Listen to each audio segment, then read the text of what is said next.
Doctor സംഗീത, ഇവിടെ ഇപ്പോൾ ഉണ്ടാകുന്ന ഒരു തർക്കം എന്നത് എപ്പോഴാണ് ഈ പെൺകുട്ടി ഇതുമായി ബന്ധപ്പെട്ട് വെളിപ്പെടുത്തലുകൾ നടത്തിയത് എന്നുള്ളതാണ്. അത് തീർച്ചയായും എപ്പോഴാണോ അവർക്ക് നടത്താൻ പറ്റുന്ന സാഹചര്യം ഉണ്ടാകുന്നത് അപ്പോൾ ഒരു ദിവസം നേരത്തെയെങ്കിൽ അത് നല്ലത് തന്നെ എന്നുള്ള അഭിപ്രായമാണ് പൊതുസമൂഹത്തിനുള്ളത്.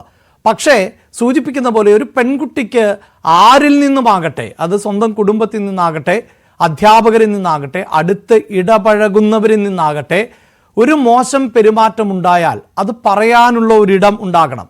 അതിലേറ്റവും പ്രധാനപ്പെട്ടത് ഒന്നുകിൽ കുടുംബത്തോട് പറയുക എന്നുള്ളതാണ്. പക്ഷെ കുടുംബത്തിൽ നിന്നും അത്തരത്തിൽ തിക്താനുഭവം ഉണ്ടായാൽ മറ്റൊരു വേദി ഉണ്ടാകണം, അല്ലെങ്കിൽ വിദ്യാലയത്തിൽ പറയാനുള്ള അവസരം ഉണ്ടാകണം, അത് വിദ്യാലയത്തിൽ നിന്നുണ്ടായ മറ്റൊരിടം ഉണ്ടാകണം. അങ്ങനെ ഒരു സംവിധാനം ഇന്ന് കേരളത്തിൽ അനിവാര്യമാണ്. അതാണ് നമ്മുടെ അനുഭവവും വർത്തമാനകാല സാഹചര്യവും ഒക്കെ തെളിയിച്ചുകൊണ്ടിരിക്കുന്നത്.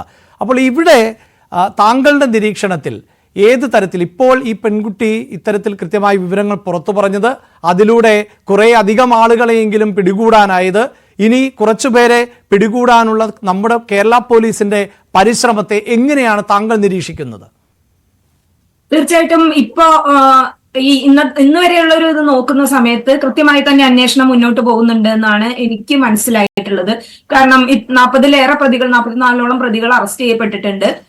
ഈ സംവിധാനങ്ങളൊക്കെ ആ പെൺകുട്ടിയുടെ വെളിപ്പെടുത്തൽ കൃത്യമായി ഗൗരവത്തോടെ കൈകാര്യം ചെയ്തിട്ടുണ്ട് എന്ന് തന്നെയാണ് മനസ്സിലാകുന്നത്. കാരണം ചൈൽഡ് വെൽഫെയർ കമ്മിറ്റി പ്രവർത്തകരോടാണല്ലോ കുട്ടി ഇത്തരത്തിലുള്ള ഒരു വെളിപ്പെടുത്തൽ നടത്തുന്നത്. അതിനെ അതിന്റേതായ ഗൗരവത്തിൽ എടുക്കുകയും അതിനെ വേണ്ട വിധത്തിൽ നിയമപരമായി കൈകാര്യം ചെയ്യുന്നുണ്ട് എന്ന് തന്നെയാണ് ഇതുവരെ മനസ്സിലാക്കുന്നത്. കേരളം പോലെ ഒരു ആയതുകൊണ്ടാണ് ഇത്തരത്തിലുള്ള ഒരു വേഗത്തിൽ ഇത് നടപ്പാകുന്ന കാര്യം ഇതൊന്നും നമുക്ക് മറന്നുകൂടാ. ഇതല്ലാത്ത എത്രയോ ഉദാഹരണങ്ങൾ നമ്മുടെ മുന്നിൽ ഇന്ത്യയിൽ നിന്ന് തന്നെയുണ്ട്. പെൺകുട്ടികൾ ഇത്തരം വെളിപ്പെടുത്തലുകൾ നടത്തുന്ന പെൺകുട്ടികൾ ആക്രമിക്കപ്പെടുന്ന സാഹചര്യം നമ്മൾ കണ്ടിട്ട് അധിക കാലമായിട്ടില്ല. അപ്പോ ഒന്ന്, ഈ പെൺകുട്ടി ഏറ്റവും അവശ്യ വിഭാഗത്തിൽപ്പെട്ട ദളിത് ബാക്ക്ഗ്രൗണ്ട് എന്നുള്ള ഒരു പെൺകുട്ടിയാണ്. അപ്പൊ ആ കുട്ടിക്ക് വേണ്ട സുരക്ഷ ഉറപ്പാക്കുക എന്നുള്ളത് വളരെ പ്രധാനപ്പെട്ട സംഗതിയാണ്. ഒരു അമ്മ എന്നുള്ള നിലയ്ക്കും ഒരു പാരന്റ് എന്നുള്ള നിലയ്ക്കും അധ്യാപിക എന്നുള്ള നിലയ്ക്കും ഒക്കെ ഭയപ്പെടുത്തുന്ന ഒരു കാര്യം തന്നെയാണ് ഈ കുട്ടികൾക്ക് നേരെ ഉണ്ടാകുന്ന ലൈംഗികാതിക്രമങ്ങൾ. ഇന്ന് തന്നെയുള്ള മറ്റൊരു വാർത്ത, വളരെ പ്രശസ്തനായ ഒരു ഹാസ്യ നടന്റെ മുൻകൂർ ജാമ്യാപേക്ഷ 4 വയസ്സുകാരി കുട്ടിക്കൽ ജയചന്ദ്രൻ അല്ലേ അംഗീകരിക്കപ്പെട്ടില്ല. 4 വയസ്സായ പെൺകുട്ടിയെ പീഡിപ്പിച്ചു എന്നുള്ള പരാതിയുടെ പുറത്ത്. അപ്പോ ഈ 4 വയസ്സുള്ള കുട്ടികളടക്കം വീട്ടിന്റെ അകത്ത് ചൂഷണം ചെയ്യപ്പെടുന്ന, വീടിന്റെ അകത്ത് എന്ന് വെച്ച് കഴിഞ്ഞാൽ വീട്ടിലെത്തുന്ന മറ്റൊരാളായാലും ചൂഷണം ചെയ്യപ്പെടുന്ന അവസ്ഥയുണ്ടാകുന്ന അതിഭീകരമാണ്. മാത്രമല്ല 90% കേസുകളിൽ പരിചയമുള്ള ആളുകളോ അടുപ്പമുള്ള ആളുകളോ ആണ് ഇതില് പ്രതികളായിട്ട് ഉണ്ടാകുന്നതും. അപ്പോ ഈ പ്രതിപട്ടികയില് വളരെയധികം പേടിപ്പെടുത്തുന്ന ഒരു കാര്യം എന്ന് പറയുന്നത് 18 വയസ്സ് തികയാത്ത ആൺകുട്ടികൾ കുറെ പേരുണ്ട്. 17-നും 20-നും ഇടയ്ക്ക് പ്രായമുള്ളവരാണ് ഇതിൽ 50% പ്രതികളും എന്നുള്ളതാണ്. ഭൂരിഭാഗം പേരും 30 വയസ്സിൽ താഴെയുള്ളവരാണ്. അപ്പോ ഈ ഒരു ലൈംഗിക ചൂഷണത്തിന്റെ ഒരു എന്താ പറയാ ഒരു രീതി അത് കുറേം കൂടി താഴെയുള്ള പ്രായത്തിലേക്ക് ഇറങ്ങി വരികയും പ്രതികളിൽ കൂടുതലും ചെറുപ്പക്കാരായ പഠിക്കുന്ന കുട്ടികൾ, +2-നൊക്കെ പഠിക്കുന്ന കുട്ടികളും ഒക്കെ ആകുന്ന ഒരു അവസ്ഥ പേടിപ്പിക്കുന്നുണ്ട്. അപ്പൊ നമ്മള് പെൺകുട്ടികളെയാണോ ബോധവൽക്കരിക്കേണ്ടത്, സമൂഹത്തിനെയാണോ ബോധവൽക്കരിക്കേണ്ടത് എന്നുള്ള ഒരു പ്രശ്നം ഒരു വശത്ത് നിൽക്കുന്നു.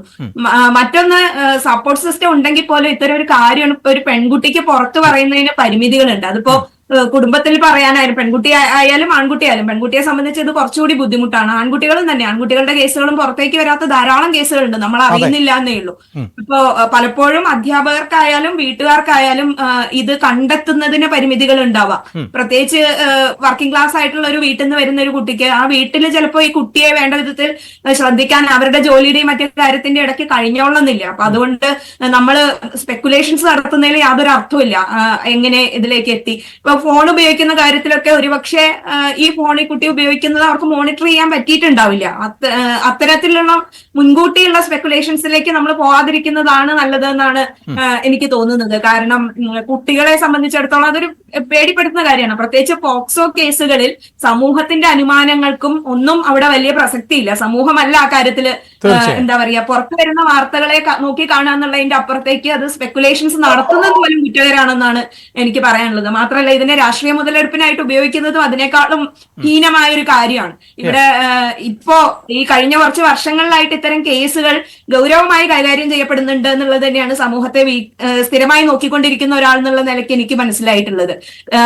ഇത്തരത്തിൽ പരാതി കൊടുക്കാൻ തയ്യാറുള്ള ആളുകളും മുതിർന്ന സ്ത്രീകളായാലും, ഇപ്പൊ ഹണി റോസിന്റെ കേസിലായാലും അവിടെ തീർച്ചയായിട്ടും അവരുടെ പ്രശസ്തിയുടെ ഒരു ബലം ഉണ്ടെങ്കിൽ പോലും അത് നമ്മുടെ സമൂഹത്തിലേക്ക് പതുക്കെ പതുക്കെ കൊണ്ടുവരുന്ന ആക്രമിക്കപ്പെട്ട നടിയുടെ കേസിലായാലും ഒക്കെ അത് വലിയ മാറ്റം നമ്മുടെ സമൂഹത്തിലേക്ക് കൊണ്ടുവരുന്നുണ്ട്. അപ്പൊ കഴിഞ്ഞ കുറച്ച് ദിവസങ്ങളിലായിട്ട് ഫേസ്ബുക്കിലെ ഒരു ട്രെൻഡിങ് കമന്റ് ആണ്, എന്തെങ്കിലും പറയാൻ പേടിയാണ്, കമന്റ് ചെയ്യാൻ പേടിയാണ്.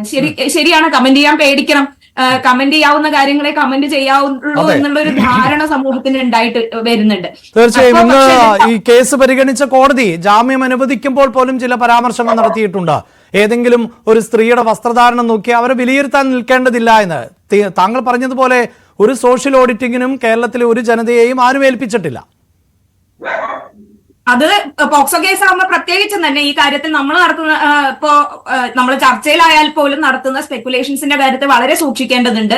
കാരണം അത് ആ കുട്ടിയുടെ സ്വകാര്യതയെ ലംഘിക്കുന്നത് മാത്രമല്ല, ആ കുട്ടി അനുഭവിക്കുന്ന സാഹചര്യം എന്താണെന്ന് നമുക്ക് അറിയാൻ പറ്റില്ല.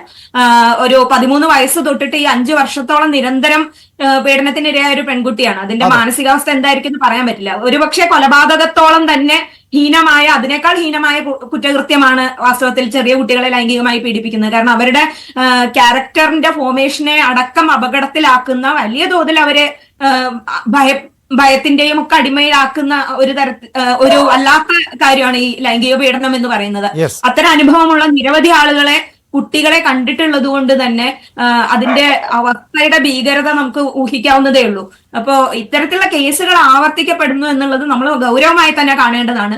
പ്രത്യേകിച്ച് മുതിർന്ന സ്ത്രീകൾ ഈ കാര്യത്തിൽ കൃത്യമായി നിലപാടെടുക്കുകയും ഏജൻസി പുലർത്തുകയും ചെയ്യുന്ന ഒരു അവസ്ഥ വരുമ്പോൾ സ്വാഭാവികമായിട്ടും കുട്ടികളിലേക്ക് ഇത് തിരിയാനുള്ള സാധ്യത വളരെ കൂടുതലാണ്. കാരണം മുൻപ് നടന്ന ചൂഷണങ്ങൾ നടക്കാതിരിക്കുമ്പോൾ ഏറ്റവും അവശരായ വിഭാഗത്തിലേക്ക് തിരിയുക എന്നുള്ള ഒരു ടെൻഡൻസി ഉണ്ടാകാനുള്ള ഒരു സാധ്യത കൂടി നമ്മൾ മുൻകൂട്ടി കാണേണ്ടതുണ്ട്.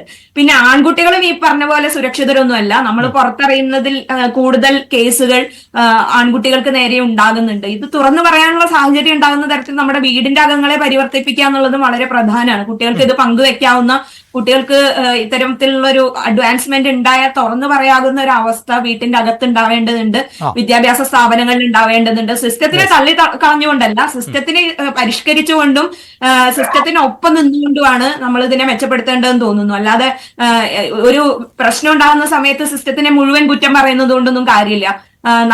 നമ്മുടെ വീട്ടിന്റെ അകത്തുനിന്ന് തന്നെ തുടങ്ങേണ്ട ഒരു മാറ്റമാണിത്. കൃത്യമായ കൗൺസിലിംഗ് സംവിധാനങ്ങളും അധ്യാപകർക്ക് അടക്കമുള്ള ഉള്ളവർക്ക് കുട്ടികളുമായിട്ടുള്ള കൃത്യമായ ഇടപെടാനുള്ള ഒരു സ്പേസും ഉണ്ടാക്കിയെടുക്കുക എന്നുള്ളതും വളരെ പ്രധാനമാണ്. ഇപ്പൊ ക്യാമ്പസുകളിലൊക്കെ, ഞാൻ കോളേജിലാണ് വർക്ക് ചെയ്യുന്നത്, കോളേജുകളിലൊക്കെ ഇത്തരത്തിലുള്ള കൗൺസിലിംഗ് സംവിധാനങ്ങളുണ്ട്. കുട്ടികൾ അവരുടെ പലതരത്തിലുള്ള പ്രശ്നങ്ങൾ അതിലൂടെ തുറന്നു പറയുന്ന ഒരു അവസ്ഥയും ഉണ്ടായി വന്നിട്ടുണ്ട്. സ്കൂളുകളിലും അത്തരം സംവിധാനങ്ങൾ ഉണ്ടെന്ന് തന്നെയാണ് ഞാൻ മനസ്സിലാക്കുന്നത്. തീർച്ചയായും സ്കൂളുകളിൽ അടക്കം അത്തരം കൗൺസിലിംഗ് സംവിധാനങ്ങളുണ്ട്. അതാണ് നമുക്ക് താങ്കൾ സൂചിപ്പിച്ചതുപോലെ ഇതൊക്കെ സംശയങ്ങൾ എന്ന നിലയിലുണ്ടാകുന്നു. അപ്പോൾ പോലും ഏറ്റവും ഒടുവിൽ ഈ പെൺകുട്ടിക്ക് ഇത് തുറന്നു പറയാൻ സാധിച്ചു എന്നതിനെ തീർച്ചയായും അംഗീകരിക്കുന്നു. അതിന് ബിഗ് സല്യൂട്ട് തന്നെയാണ് ചെയ്യുന്നത്. പക്ഷേ ഒന്ന് ആലോചിച്ച് നോക്കുക, ഇവിടെ +2 വിദ്യാർത്ഥികൾ ആയിട്ടുള്ളവർ, അധ്യാപകർ എന്ന നിലയിൽ തന്നെ സേവനം ചെയ്യുന്ന പരിശീലകർ ആയിട്ടുള്ളവർ, പ്രദേശവാസികൾ, അങ്ങനെയുള്ള നിരവധി ആളുകളാണ് ഈ പെൺകുട്ടിയെ ചൂഷണം ചെയ്തത്. ആ ചൂഷണത്തെ ചോദ്യം ചെയ്യാനൊന്നും ഇവർ തയ്യാറായില്ല. അതെന്ത് തരം മാനസികാവസ്ഥയാണ് എന്നുകൂടി നമുക്ക് ഈ ചർച്ചയിൽ പരിശോധിക്കേണ്ടതുണ്ട്. അതിന് ഡോക്ടർ എൽസി ഉമ്മനിലേക്ക് ഞാൻ വരാം. അതിനു മുമ്പ് വളരെ പെട്ടെന്ന് ഒരു ഇടവേളയിലേക്ക്.